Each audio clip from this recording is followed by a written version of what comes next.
Radio Universidad de Chile 102.5 FM y Nahuel Comunicaciones presentan Citoyens, Pecados y Virtudes de la Ciudad. Un espacio dedicado a aquellos ciudadanos y ciudadanas que necesitan descubrir qué hay detrás de la metrópolis. Bienvenidos al debate sonoro de ideas, al rescate de la memoria, al rito de la reunión para arreglar el mundo, a la capacidad de opinar y escuchar al otro. Con ustedes, los anfitriones de Citoyens.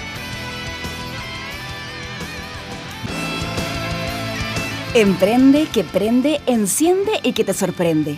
Hoy nos asombraremos nuevamente con el descubrimiento, la creatividad y los inventos de nuestros sabios ciudadanos y ciudadanas.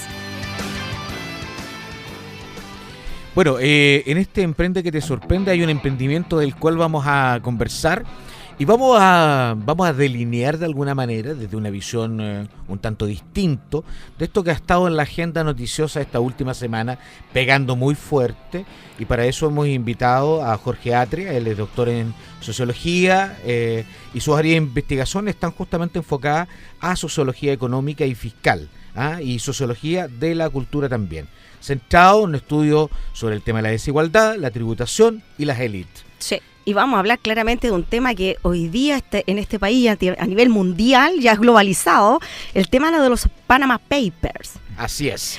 Jorge. Eso llevó hasta que renunciara un primer ministro por ahí. ¿Cómo estás, Jorge? Gracias por estar con nosotros. Muchas gracias por la invitación.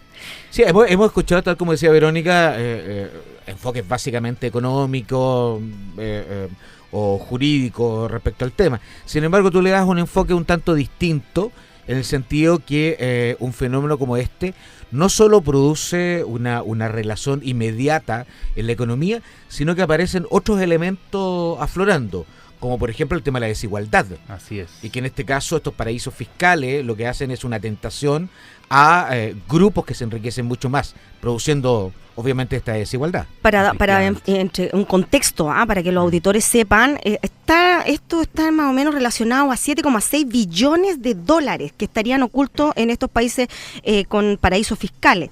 Y es uno de los elementos fundamentales, yo creo, que la ciudadanía no logra entender, porque hay gente que muchas veces dice, bueno, si es su plata, ¿por qué no la pueden guardar donde quieran? ¿Cierto?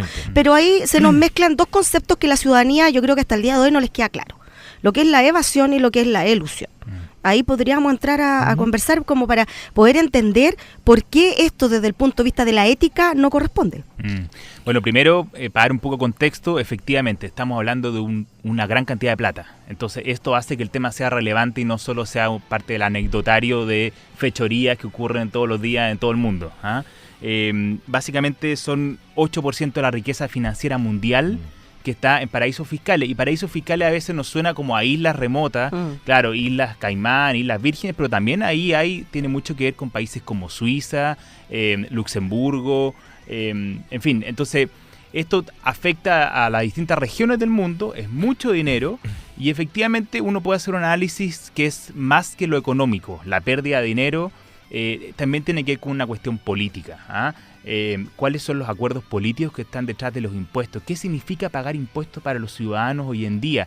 ¿Qué es lo que se compromete detrás de esos recursos que entregan los ciudadanos? ¿Qué es lo que ofrece el Estado? Y esa relación que se da entre Estado y ciudadanos es una cuestión tremendamente importante para entender la relevancia de lo que está en juego acá. Y uno de los conceptos efectivamente es evasión, que claro, tiene mucho que ver con burlar la ley para poder hacer mis intereses personales. En el fondo, yo, en perjuicio del fisco, de la sociedad, hago imponer mi voluntad y por ende derechamente burlo la ley para poder pagar menos impuestos o no pagar.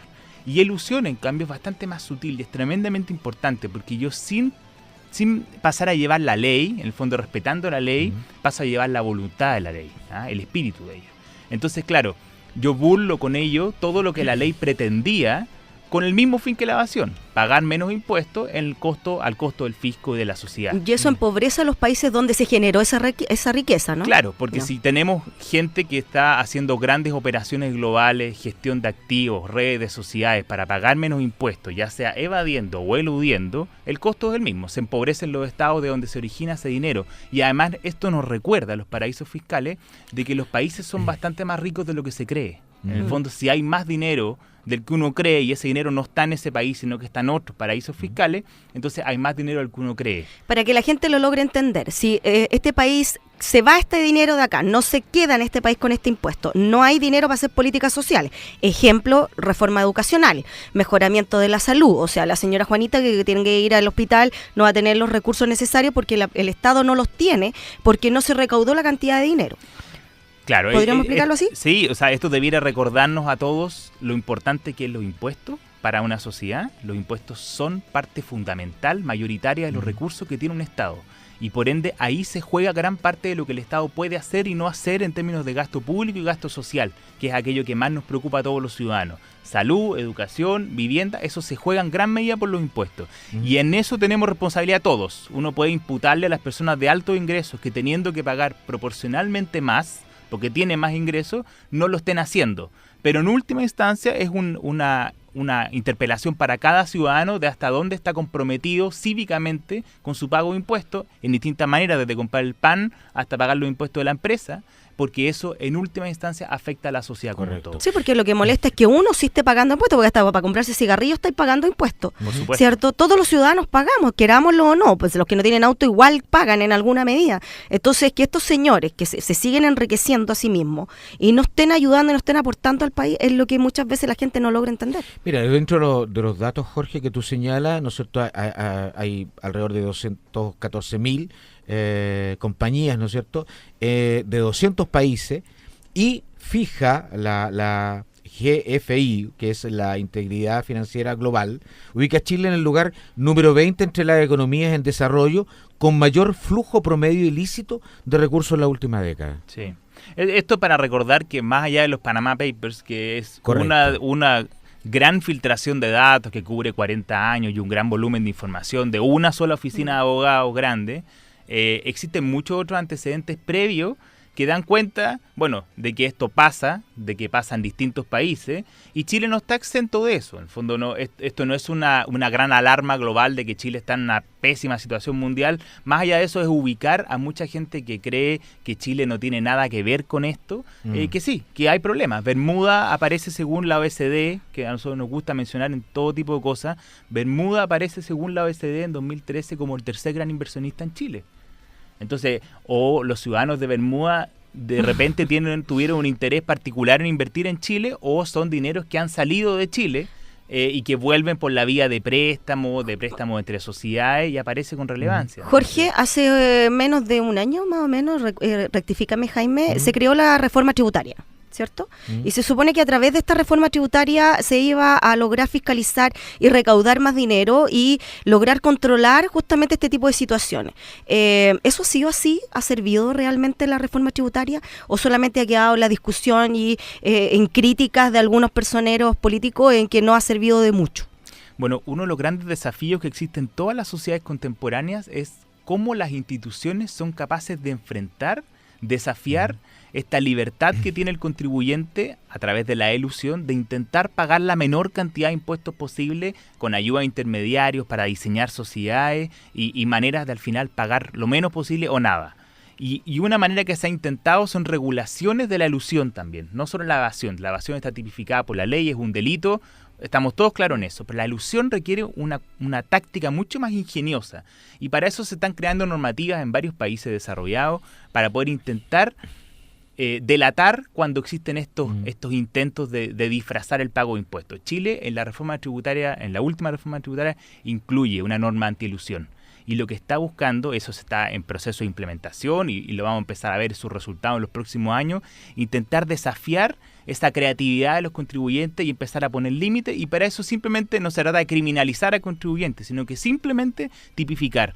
Aquello es conveniente, es correcto, aquello es incorrecto, esto lo puede hacer el contribuyente para no pagar de más, en cambio esto no se puede hacer porque es una ingeniería tributaria agresiva. En fondo es ayudar en esa dirección. Entonces yo creo que la reforma tributaria, al incluir esta norma antiilusión, sí está poniendo a Chile en el lugar de países que van a la avanzada, tratando de buscar la manera, como digo, de desafiar esta lógica creativa sin límite de los contribuyentes.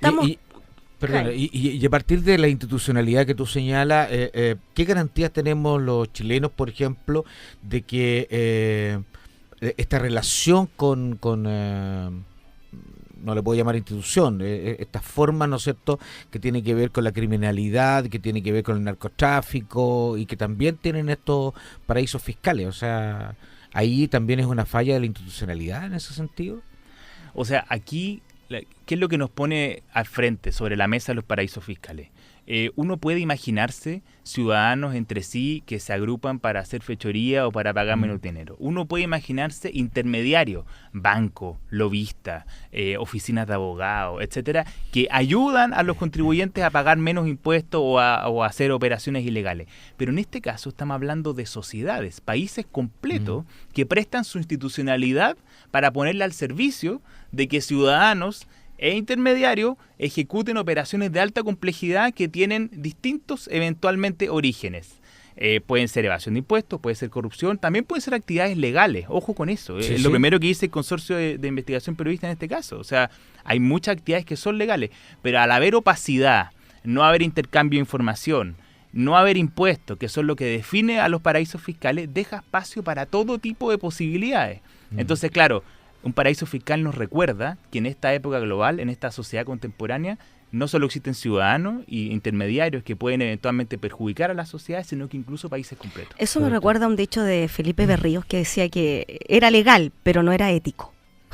Claro, bueno, aquí Está dentro de la hablamos, legalidad, pero no es ético. aquí hablamos básicamente de un tema de moralidad social, Sí. digamos, en el sentido de que De todas maneras. yo hago un usufructo, ¿no es cierto?, en la explotación X de servicios y de productos en un país determinado, y sin embargo me llevo a este paraíso fiscal todas mis ganancias. Entonces, aquello que debiera invertirse con esos impuestos en lo que tú decías, educación, salud, vivienda, etcétera, no coexiste. No. Entonces, ahí hay un tema de moralidad muy fuerte. Las ansias de seguir ganando y generando más riqueza es lo que a mí me genera ruido. El hecho de por qué, o sea, si ya tienen el dinero, ¿por qué tienen que llevarse para poder seguir ganando más dinero? Yo estoy muy de acuerdo con Felipe Berríos en eso y claro, nunca perder de vista que las interpelaciones morales tienen sentido en las sociedades actuales, en el fondo, y es una interpelación para cualquier persona, para los que tienen dinero, para los que tienen más o menos y para los que tienen poco, porque estos son cosas sutiles, desde que uno va a comprar el pan, desde que uno contrata a una empresa para ampliar la casa, constructora, y se juegan las boletas ahí, hasta empresarios que compran un auto para uso privado, pero lo sacan vía gasto de la empresa. Y la benzina que le colocan a los hijos que utilizan ese vehículo, que lo pasan por vehículo de la empresa, hasta la benzina la pasan como la pregunta del boleto y como factura gasto en el de la supermercado. Además, a mí me llamaba la atención esta explicación que yo me imagino que no es de Iván Zamorano, yo me imagino que la construyó un abogado, en que dice, bueno, yo me regí por las reglas, ¿no es cierto?, de impuestos del país donde yo deposité el dinero. Entonces, claro, ahí está la débil frontera entre lo ético y lo moral, en el sentido que sí, nadie está diciendo que no lo haga, pero ¿por qué no lo hizo en Chile? porque según él los dineros no los hizo en Chile, pues los hizo en España, ¿no? Mira, este es el momento donde cada caso va a empezar a desplegar sus argumentos. Y yo creo que muchos de ellos tienen razón, han hecho cosas legales, no han hecho nada sancionable y hasta puede estar en orden. Si uno piensa en una empresa que tiene efectivamente, por ejemplo, negocios también en Panamá y en Chile. Claro, va a intentar sacar obviamente sus ganancias por el país que le tenga menos impuestos. Entonces yo estoy de acuerdo en que uno tiene que hacer una criminalización de cada una de las personas que han salido mencionadas. Hay que dar el legítimo derecho a estudiar el caso, a cotejar la información con el país, pero aquí uno no puede también taparse los ojos. En el fondo estamos hablando de un volumen de plata gigantesco. Sí. Es una riqueza oculta que tienen los países. Esto es interesante lo que dice Gabriel Zuckman, que publicó este libro, La riqueza oculta de las naciones. Los países son más ricos de lo que nosotros creemos y esto es una de las maneras de empobrecer a los otros países y de aumentar la desigualdad. Porque si obviamente las personas de más ingresos tienen más posibilidades de sacarle provecho a esto, a través de operaciones complejas, etcétera, evidentemente esta es una más de las maneras de mirar posibilidades de concentración de ingresos, reproducción de la desigualdad, en el mismo momento en que todos hablamos de luchar contra la igualdad, a favor de la igualdad de oportunidades, de que estamos todos contra la desigualdad. Bueno, esta es una manera mucho más sutil, encubierta, de reproducir la desigualdad. Además que se produce que en algunos de estos personajes que aparecen en casos chilenos, hablan mucho de la nacionalidad, de la patria y que quieren mucho a Chile. Entonces a mí ese discurso me suena medio extraño. Pero es que ese discurso también es como asociar al hecho de que yo siempre he dicho, echa la ley, echa la trampa. Y yo consideraba que eso estaba hecho en Chile, pero en la realidad esto me deja en claro que esto también se globalizó. Absolutamente. Y a los sociólogos nos gusta pensar ahí, bueno, ahí yo menciono a un francés intelectual que se llama Pierre Rosanvallon, que lo que dice que también en este momento enfrentamos una pregunta por la secesión fiscal de los que tienen más ingresos, que quizás se retiren de la comunidad nacional.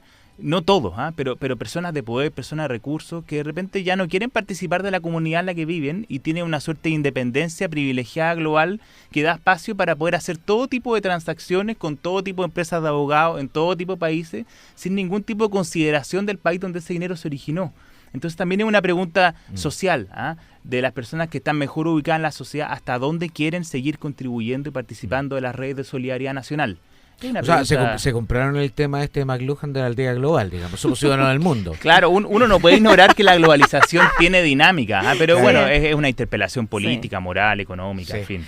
Yo no puedo dejar de preguntarte, Jorge, tú tienes un grado de pertenencia como investigador a este Centro de Cohesión Social. Cuéntanos un poco también la labor que ustedes realizan ahí.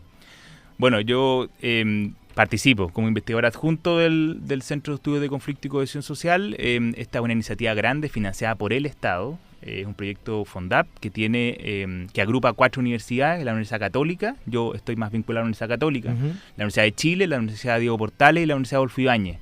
Vincula distintos tipos de investigadores de distintas disciplinas. Son 4 líneas de investigación y el interés es posicionar temas de conflicto y cohesión social desde toda su complejidad, ligando a economistas, sociólogos, cientistas políticos, psicólogos, a través de investigación de excelencia que intenten no solo discutir con redes científicas internacionales, sino que también contribuir a la sociedad chilena, con reflexión en distintos niveles, con distintos temas, y en ese sentido yo creo que es una oportunidad óptima para facilitar el intercambio entre ciudadanos, académicos y círculos políticos. ¿Cuál es el nombre del libro que tú tienes, que me contabas delante, que claramente para decirle a los ciudadanos por si quieren leerlo, porque así también pueden entender un poquito más de conceptos económicos con un lenguaje mucho más asequible? Claro, nosotros lanzamos un libro a comienzos del 2015 que se llama Tributación en Sociedad, Impuestos y Redistribución en el Chile del siglo XXI.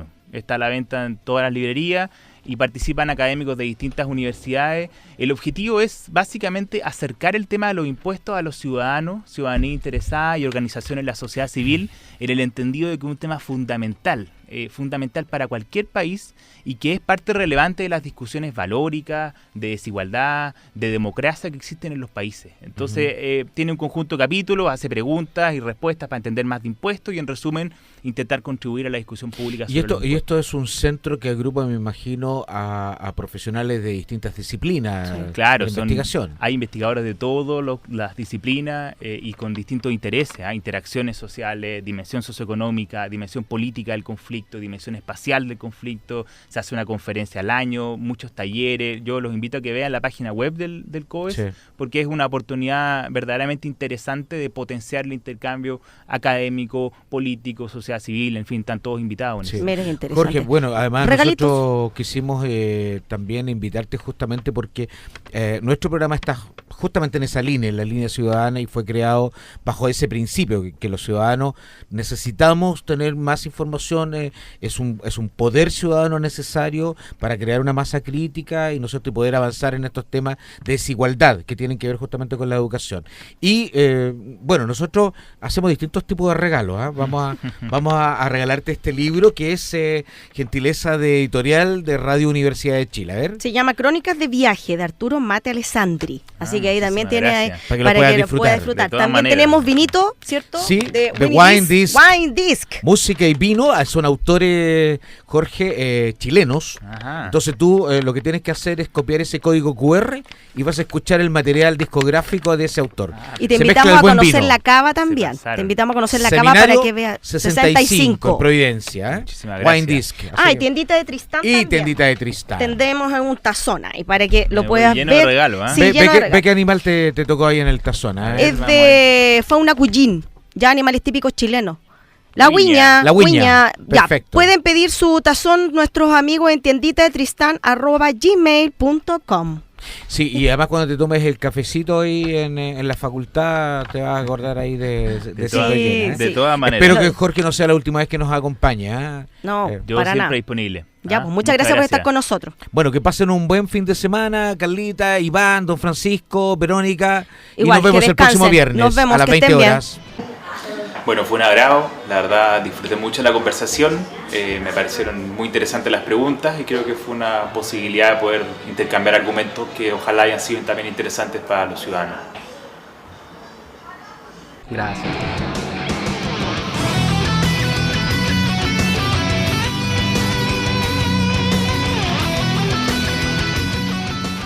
Radio Universidad de Chile 102.5 FM y Nahuel Comunicaciones presentaron Citoyens, Pecados y Virtudes de la Ciudad.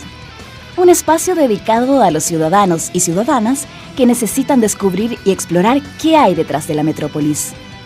Nos volveremos a encontrar la próxima semana en algún lugar de la ciudad.